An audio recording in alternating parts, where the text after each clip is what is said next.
بسم الله الرحمن الرحيم. وقال الرسول يا رب إن قوم اتخذوا هذا القرآن مهجورا. سورة الفرقان. ارشاد باری تعالی ہے کہ رسول کریم صلی اللہ علیہ وسلم قیامت کے دن اپنے رب سے ارشاد فرمائیں گے کہ اے رب میرے، بے شک میری قوم نے اس قرآن کو چھوڑ رکھا تھا.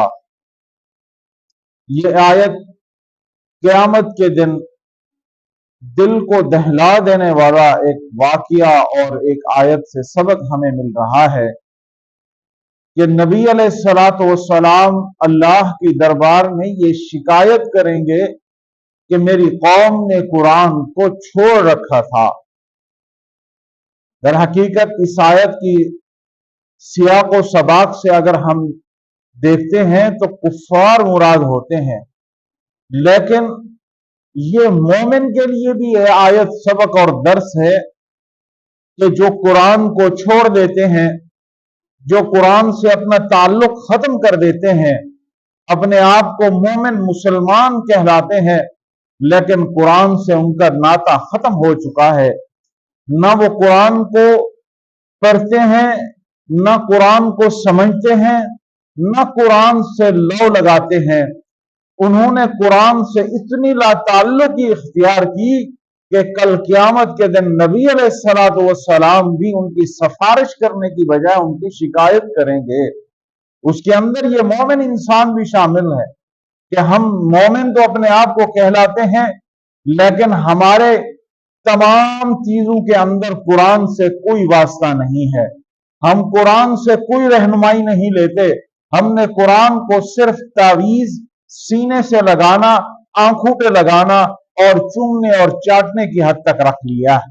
حالانکہ یہ قرآن ہمیں صراط مستقیم تک پہنچاتا ہے. اہدنا الصراط المستقیم.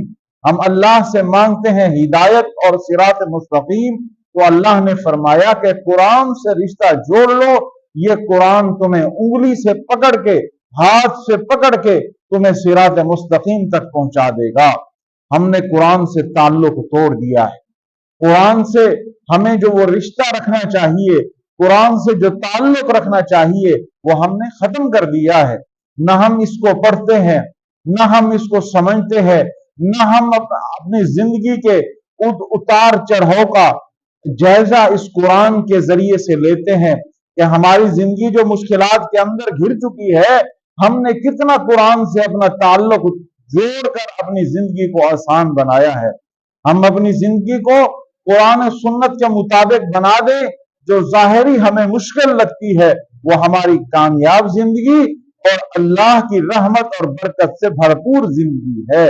اسی لیے نبی علیہ الصلوۃ والسلام نے فرمایا مہجورا، قرآن کو چھوڑ رکھا تھا. کوئی رشتہ قرآن سے نہیں تھا.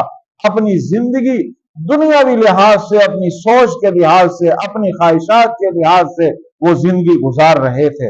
مومن بندہ کبھی اپنی خواہش اور نفس کے پیچھے نہیں چلتا. وہ ہمیشہ چلتا ہے تو آپ علیہ الصلوۃ والسلام کی شریعت کو مد نظر رکھتا ہے، قرآن کے دستور کو مد نظر رکھتا ہے، قرآن کے ہر وہ سبق کو اپنے سامنے رکھتا ہے کہ یہ مجھے قرآن سے سبق اور درس مل رہا ہے، کہیں میں قرآن کی مخالفت کے اندر تو نہیں جا رہا.